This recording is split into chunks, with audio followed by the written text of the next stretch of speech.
નમસ્કાર વિદ્યાર્થી મિત્રો, ગુડ મોર્નિંગ.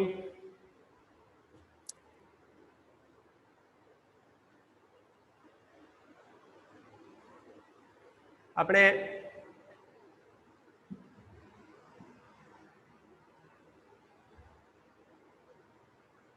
ગરીબી દૂર કરવા માટેના કાર્યક્રમોની વાત કરતા હતા. છેલ્લે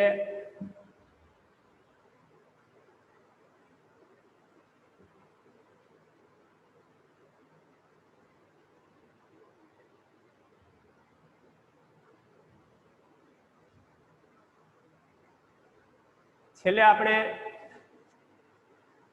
રોજગારી દૂર કરવા માટે રોજગાર લક્ષી કાર્યક્રમો એની ચર્ચા ચાલુ કરવાની હતી. એટલે એ મુદ્દો આજે આપણે જોશું.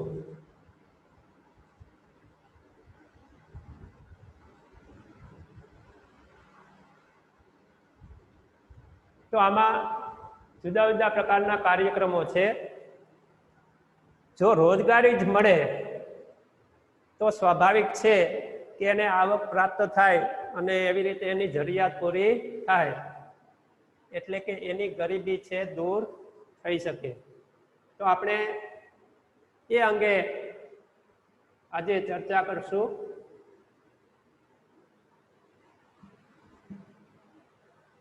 રોજગાર લક્ષી કાર્યક્રમો. રોજગારી સર્જન અને ગરીબી નિવારણ એકબીજા સાથે સંબંધિત છે, બંનેને સંબંધ છે. આપણે કાલે જરાક ચર્ચા કરી હતી, આજે પણ કીધું કે રોજગારીના સર્જનથી ગરીબી દૂર થાય, કારણ કે રોજગારીથી એને આવક પ્રાપ્ત થાય અને એવી રીતે એની જરૂરિયાત પૂરી થાય. ગરીબી નિવારણ માટે રોજગાર લક્ષી મુખ્ય કાર્યક્રમો નીચે મુજબ છે.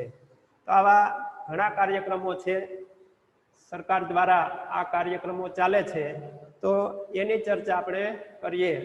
તો પહેલો કાર્યક્રમ છે સંકલિત ગ્રામ વિકાસ કાર્યક્રમ, જેને ટૂંકમાં IRDP એવી રીતે ઓળખવામાં આવે છે. IRDP એટલે કે ઇન્ટિગ્રેટેડ રૂરલ ડેવલપમેન્ટ પ્રોગ્રામ.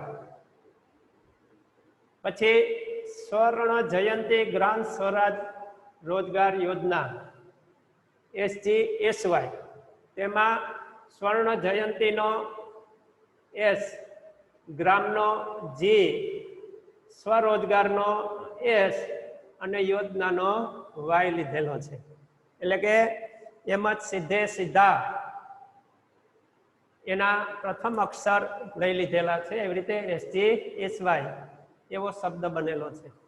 તો પહેલો કાર્યક્રમ આપણે જોઈએ, સંકલિત ગ્રામ વિકાસ કાર્યક્રમ IRDP. છઠ્ઠી યોજનામાં ગ્રામીણ ગરીબો માટે વિવિધ એજન્સીઓ દ્વારા ઘણા કાર્યક્રમો ચલાવવામાં આવતા હતા. તે બધા કાર્યક્રમોને સંકલિત કરી 2 ઓક્ટોબર એટલે કે ગાંધી જયંતિના દિવસે 1980 થી સંકલિત ગ્રામ વિકાસ કાર્યક્રમ IRDP શરૂ કરવામાં આવ્યો. તો છઠ્ઠી પંચવર્ષીય યોજનામાં ગ્રામીણ ગરીબી છે દૂર કરવા માટે જે બધા કાર્યક્રમો હતા એ બધાને ભેગા કરી દીધા 2 ઓક્ટોબર 1980 થી, અને એનું નામ આપી દીધું IRDP. IRDPના મૂળ ઉદ્દેશ ગરીબ પરિવારોમાં સ્વરોજગારીને પ્રોત્સાહન આપવું, કે જેથી તેઓ ગરીબી રેખાથી વધુ આવક પ્રાપ્ત કરી શકે. આનો મુખ્ય હેતુ શું હતો? સંકલિત ગ્રામ વિકાસ કાર્યક્રમ એટલે કે IRDP નો, તો કે એમાં પરિવારોને સ્વરોજગારીને પ્રોત્સાહન આપવું, પોતાની જાતે જ રોજગારી છે મેળવી શકે એવું એને પ્રોત્સાહન આપવું, એવી એને રોજગારી આપવી કે એનાથી એ ગરીબી રેખાથી વધુ આવક પ્રાપ્ત કરી શકે. ગરીબી રેખા એ આપણે આગળ જાણી ગયા, સમજી ગયા. ગરીબી રેખા કોને કહેવાય? તો કે એની લઘુત્તમ જરૂરિયાત પૂરી કરવા માટે જેટલી આવક હોવી જોઈએ એ આવકથી ઓછી આવક ધરાવતા હોય તો એને ગરીબ કહેવાય. તો આ જે આવક છે લઘુત્તમ જરૂરિયાત માટેની, એને ગરીબી રેખા કહેવામાં આવે છે. તો આવી રીતે IRDP નો મુખ્ય ઉદ્દેશ હેતુ એ છે કે એ ગરીબી રેખાથી વધુ આવક પ્રાપ્ત કરી શકે.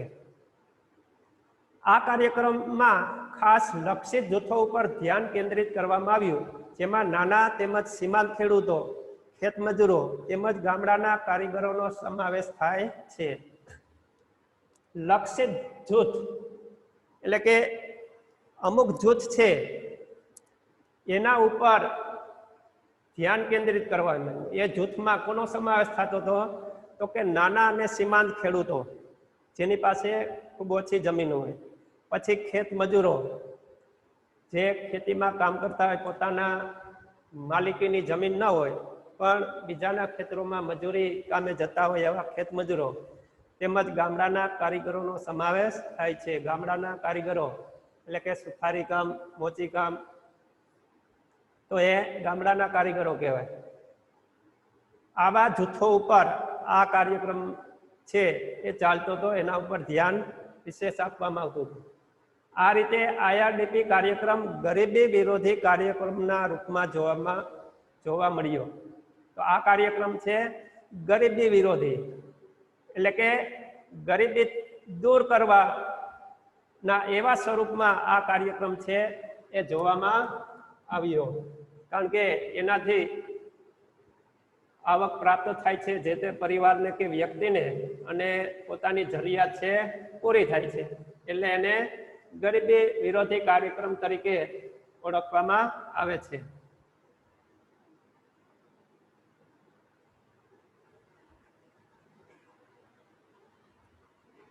સ્વરોજગાર માટેના કાર્યક્રમો એટલે કે IRDP અને અન્ય કાર્યક્રમોમાં નીચે મુજબના કાર્યક્રમોનો સમાવેશ થતો હતો. અને બલકન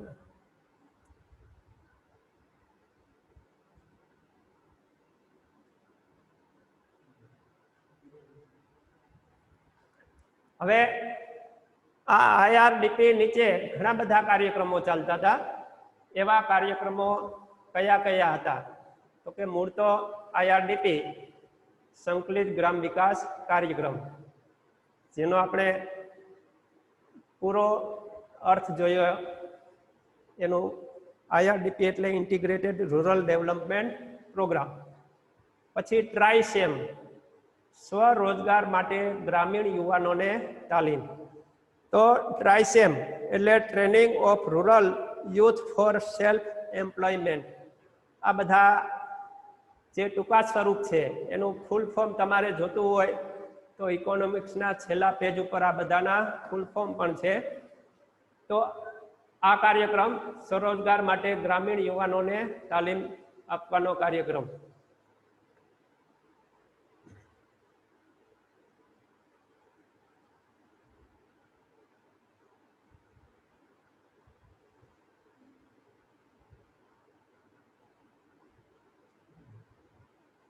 હવે પછી ત્રીજો કાર્યક્રમ DWCRA ગ્રામીણ વિસ્તારોમાં સ્ત્રીઓ અને બાળકોનો વિકાસનો કાર્યક્રમ, એટલે કે development of woman and children in rural area. તો રૂરલ એરિયામાં એટલે કે ગ્રામીણ વિસ્તારોમાં જે સ્ત્રીઓ છે, બાળકો છે, એના વિકાસ માટેના કાર્યક્રમ. પછી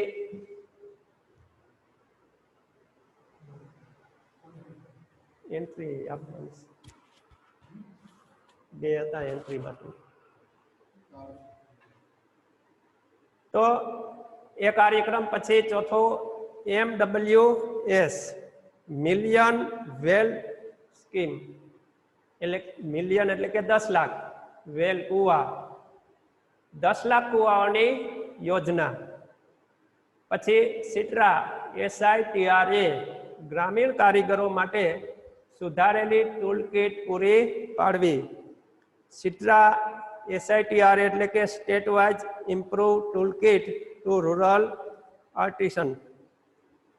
પછી ગંગા કલ્યાણ યોજના 1 એપ્રિલ 1999 થી IRDP અને તેની સાથે સંકળાયેલી અન્ય યોજનાઓને ભેગી કરી તેને સ્વર્ણ જયંતિ ગ્રામ સ્વરાજ રોજગાર યોજના એટલે કે SGSY જે એનું ટૂંકું સ્વરૂપ જ છે સ્વર્ણ જયંતિ ગ્રામ રોજગાર યોજના, એવું નામ આપવામાં આવ્યું. તો 1 એપ્રિલ 1999 થી આ IRDP અને એની સાથે જે સંકળાયેલા કાર્યક્રમો યોજનાઓ એ બધાને પાછું એક યોજનામાં સમાવેશ કરી લીધો અને એને નામ આપ્યું SGSY.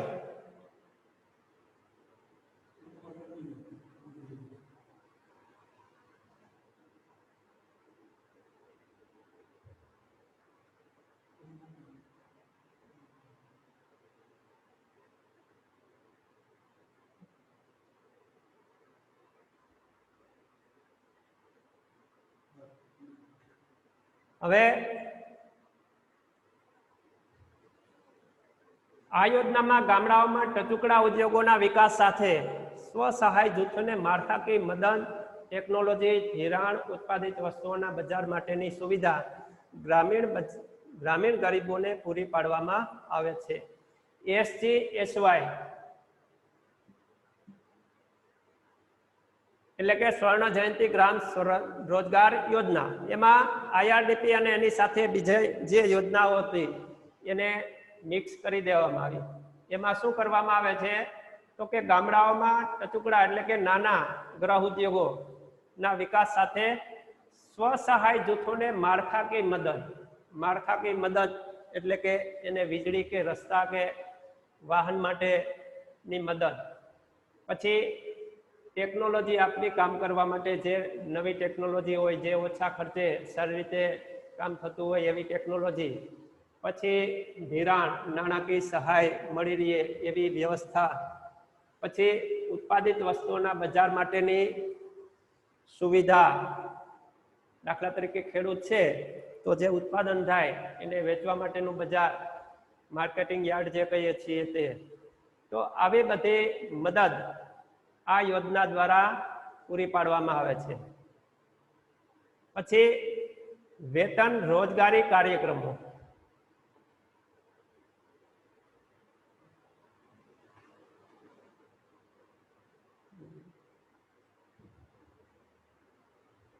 આ કાર્યક્રમો ગરીબી નાબૂદી માટેની વ્યૂહરચનાનો એક ભાગ છે. આ પણ એવો કાર્યક્રમ છે કે જેમાં ગરીબી છે દૂર કરવામાં આવે છે, જે બહુ આયામી ઉદ્દેશો ધરાવે છે. એટલે કે એના ઉદ્દેશો ઘણા બધા છે. વેતન રોજગારી માટેના કાર્યક્રમોનું લક્ષ્યાંક તેવા ગરીબો હતા જેમની પાસે તેમના ભૌતિક શ્રમ સિવાય આવકનું કોઈ સાધન ન હતું. તો આ જે વેતન રોજગારી કાર્યક્રમ છે એનું લક્ષ્યાંક એવા ગરીબો હતા જેમની પાસે ભૌતિક શ્રમ સિવાય આવકનું કોઈ સાધન હતું નહીં. એટલે કે એના માટે આવકનું સાધન ફક્ત ભૌતિક શ્રમ, શારીરિક શ્રમ જ હતો.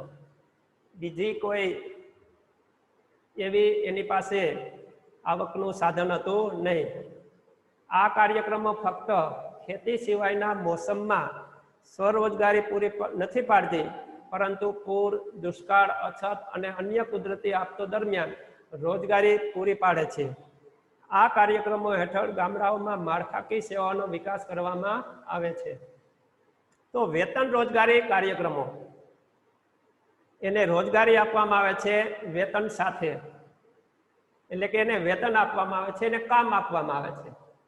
ખેતી સિવાયની જે મોસમ હોય છે એમાં એને રોજગારી મળતી નથી.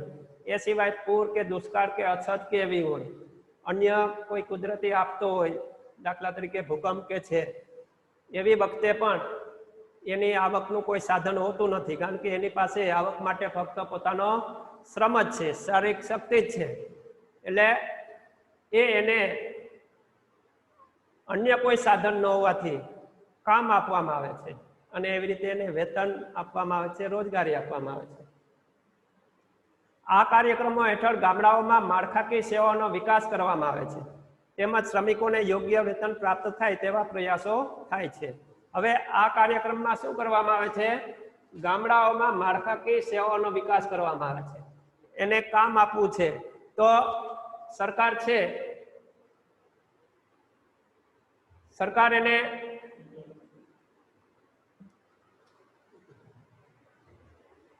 એને કામ આપે છે.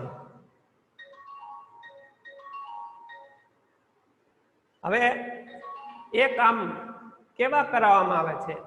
તો કે રસ્તા બનાવવામાં આવે, પછી કુવા તળાવો બનાવવામાં આવે. સરકાર એવી રીતે કામ આપે છે અને એમાં કામ કરનારાઓને રોજગારી છે આપવામાં આવે છે અને એ રોજગારીમાં એને વેતન મળે છે, આવક પ્રાપ્ત થાય.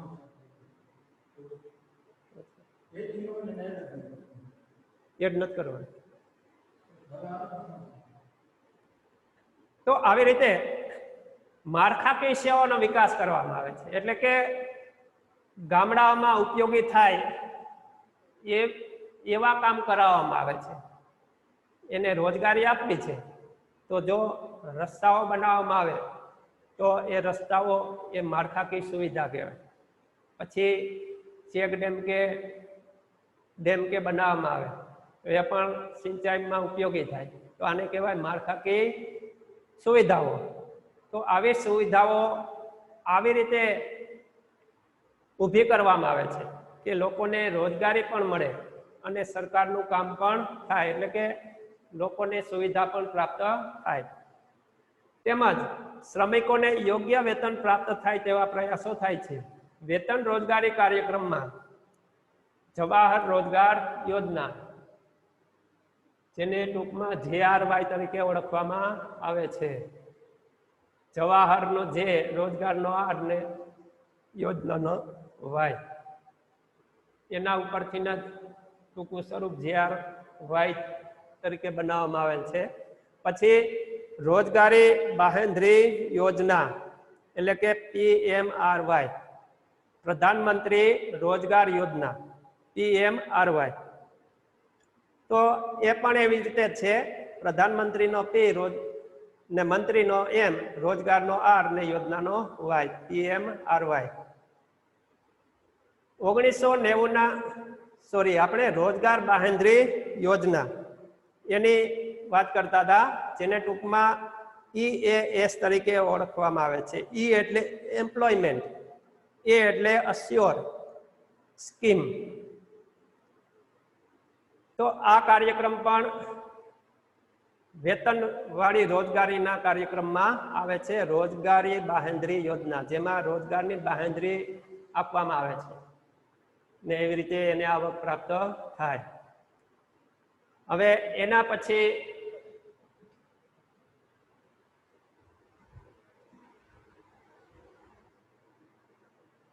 ત્રીજો કાર્યક્રમ રોજગારી વાળો, પ્રધાનમંત્રી રોજગાર યોજના.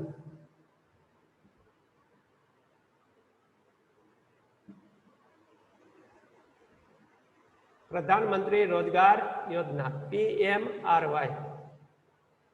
1990ના દાયકામાં સંગઠિત ક્ષેત્રમાં રોજગારી વૃદ્ધિ સ્થગિત થઈ ગઈ હતી, તેમજ જાહેર ક્ષેત્રની વૃદ્ધિ નકારાત્મક રહી હતી. 1990ના દાયકામાં એટલે કે 1981 થી 1990 સુધીનો જે દાયકો હતો, એમાં સંગઠિત ક્ષેત્ર એટલે કે સરકારી કર્મચારીઓ કે એની ભરતી છે ઓછી થઈ હતી, એટલે રોજગારી વૃદ્ધિ છે એ સ્થગિત થઈ ગઈ હતી, ભરતી કરવામાં ન આવતી હોય. બીજું, જાહેર ક્ષેત્રની વૃદ્ધિ નકારાત્મક રહી હતી.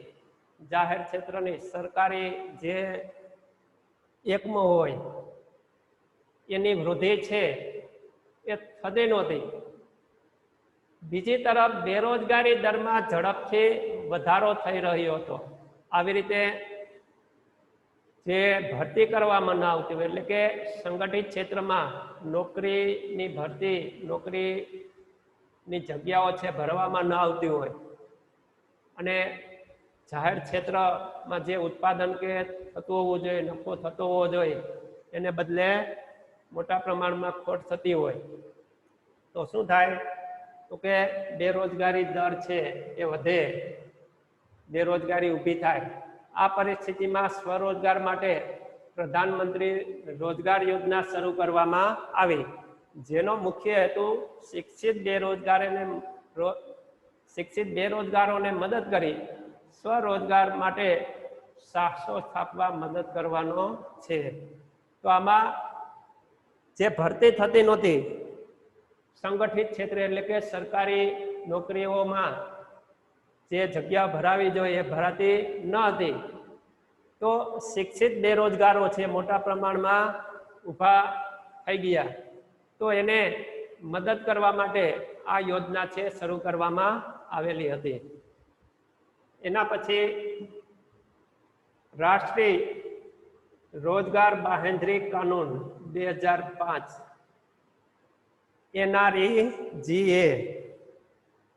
NREGA એટલે કે national rural employment guarantee act. તો એનું ટૂંકું સ્વરૂપ છે NREGA, રાષ્ટ્રીય રોજગાર બાહેંધરી કાનૂન. વર્ષ 2005માં રાષ્ટ્રીય રોજગાર ગેરંટી કાનૂન એટલે કે NREGA, જેને આપણે નરેગા તરીકે ઓળખવામાં આવે છે. તમે ચર્ચાઓ ટીવી ઉપર કે રાજકારણીઓની અથવા તો સત્તા પક્ષ ને વિપક્ષની વાતો સાંભળતા હો તો આ નરેગા શબ્દ ઘણીવાર ઉપયોગ કરવામાં આવતો હોય છે, એની ચર્ચા થતી હોય છે. તો એને નરેગા તરીકે ઓળખવામાં આવે છે. એ NREGA એનું ફૂલ ફોર્મ પણ આપણે જોયું, national rural employment guarantee act. મેં તમને કીધું કે આના બધા ફૂલ ફોર્મ તમને ઇકોનોમિક્સમાં છેલ્લા પેજ ઉપર જોવા મળશે. હવે આનો હેતુ, જેનો હેતુ સાર્વજનિક નિર્માણ કાર્યક્રમો હેઠળ સંપત્તિઓ ઊભી કરી દર વર્ષે ગ્રામીણ, શહેરી ગરીબ તેમજ નીચલા મધ્યમ વર્ગના કુટુંબના એક વ્યક્તિને ઓછામાં ઓછી 100 દિવસની રોજગારી પૂરી પાડવાનો છે. તો આપણે આગળ જે જોઈતી બાંહેધરી યોજના, એવો જ આ કાર્યક્રમ છે કે જેમાં ગેરંટી આપવામાં આવે છે કે કુટુંબના ઓછામાં ઓછા એક વ્યક્તિને 100 દિવસની તો રોજગારી મળે જ. નીચલા વર્ગ અને મધ્યમ વર્ગ, નીચલા મધ્યમ વર્ગ, ગરીબ અને નીચલો મધ્યમ વર્ગ, એ ગરીબ ગ્રામીણ હોય કે શહેરી ગરીબ હોય, અને નીચલો મધ્યમ વર્ગ, એમાં કુટુંબની ઓછામાં ઓછી એક વ્યક્તિને 100 દિવસની રોજગારી પૂરી પાડવી, એવો આ કાનૂન છે જેને રાષ્ટ્રીય રોજગાર બાહેંધરી કાનૂન કહેવામાં આવે છે. વર્ષ 2009માં નરેગાને સુધારીને મહાત્મા ગાંધી રાષ્ટ્રીય ગ્રામીણ રોજગાર ગેરંટી કાનૂન એટલે કે મહાત્મા ગાંધીને આગળ જોડી દેવામાં આવ્યા, એનું આવ્યું NREGA, જેને મનરેગા તરીકે ઓળખવામાં આવે છે. આ શબ્દ પણ તમે વારંવાર સાંભળતા હો. 2009માં અને સુધારીને નવું સ્વરૂપ, નવું નામ આપવામાં આવ્યું, મહાત્મા ગાંધી રાષ્ટ્રીય ગ્રામીણ રોજગાર ગેરંટી કાનૂન, મનરેગા. તો આ એનું રોજગારી આપવા માટેનું એક કાર્યક્રમ મનરેગા પણ છે. એના પછીનો કાર્યક્રમ આવાસ યોજનાઓ. ભારતના ગામડાઓમાં આજે પણ ખૂબ મોટા પ્રમાણમાં ગરીબી રેખા હેઠળ જીવતા કુટુંબો અર્ધસ્થાયી કે કામચલાઉ મકાનોમાં વસવાટ કરે છે. ભારતમાં મોટા ભાગની વસ્તી છે ગામડાઓમાં રહે છે, ને એમાં ગરીબી રેખા હેઠળ જે જીવે છે એવા કુટુંબો અર્ધસ્થાયી હોય છે. અર્ધસ્થાયી એટલે કે એ વર્ષનો અમુક સમય છે બહાર પણ હોય છે, અમુક સમય પાછા મૂળ ગામમાં કે આવી જાય, અથવા તો કામ ચલાવ મકાનોમાં વસવાટ કરે છે. પાછું એનું રહેવાનો જે મકાન હોય છે એ પણ એવું હોય છે, કામ ચલાવ જેવું હોય છે, જે આપણે જોઈએ છીએ. ઝૂંપડામાં કે રહેતા હોય છે. ગરીબોને યોગ્ય રહેઠાણની સુવિધાઓ પૂરી પાડવાના હેતુથી વર્ષ 1985-86માં ગ્રામીણ ક્ષેત્રોમાં ગરીબી રેખાથી નીચેના કુટુંબો તેમજ અનુસૂચિત જાતિ અને જનજાતિ વર્ગને મકાનની સુવિધા પૂરી પાડવા ઇન્દિરા આવાસ યોજના IAY, આઈ એટલે ઇન્દિરા આવાસ એટલે એ અને યોજનાનો વાય શરૂ કરવામાં આવી હતી. તો આ ઇન્દિરા આવાસ યોજના એમાં કેવા લોકોને આવાસની સુવિધા મળતી હતી, મકાનની સુવિધા મળતી હતી? તો કે 1985-86માં ગરીબી રેખા હેઠળ જે કુટુંબ હતો અને એનો સમાવેશ અનુસૂચિત જાતિ અને જનજાતિમાં થતો હોય એવા વર્ગને આ મકાનની સુવિધા છે પૂરી પાડવામાં આવતી હતી. એટલે આના દ્વારા એ સુવિધા આપવામાં આવે છે. આ ઉપરાંત વર્ષ 2013-14માં રાજીવ આવાસ યોજના અમલમાં મુકાઈ હતી. તો એ પણ ગરીબોને આવાસ મળી રહે એવો હેતુ હતો એનો. શહેરી ક્ષેત્રોમાં પણ ગરીબ કુટુંબો ગંદી ઝૂંપડપટ્ટીઓમાં રહે છે. ગામડાઓમાં જ આવી અસુવિધા હોય, આવાસ ન હોય એવા કુટુંબો હોય એવું નથી. શહેરી ક્ષેત્રોમાં પણ જે ગરીબ કુટુંબો છે એ ઝૂંપડપટ્ટીઓમાં રહેતા હોય છે, જેમાં ગંદકી હોય છે, કારણ કે એમાં બધી સુવિધાનો અભાવ હોય. ત્યાં પાકા મકાન ન હોય, ગટરની સુવિધા ન હોય, શૌચાલયની સુવિધા ન હોય, એટલે આવી ગંદી ઝૂંપડપટ્ટીઓ શહેરોમાં ઊભી થતી હોય છે.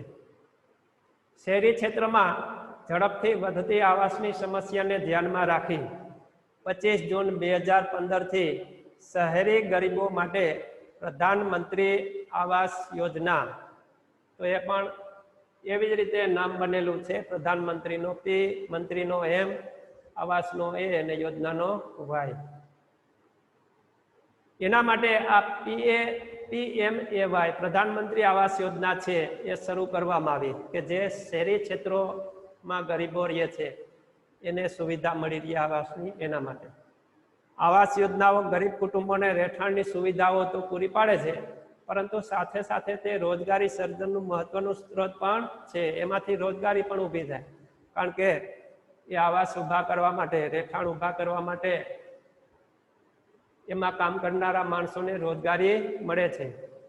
એટલે આમાં બે રીતે કામ થાય છે, રોજગારી મળે છે અને મકાનની સુવિધા, રહેઠાણની સુવિધા પણ પ્રાપ્ત થાય છે.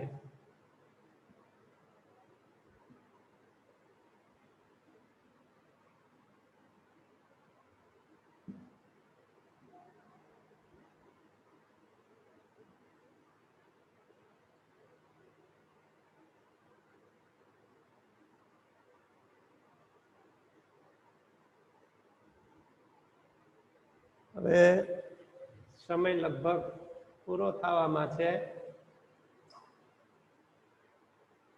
અને આપણે બે રહી જાય છે મુદ્દાઓ, તો એને આપણે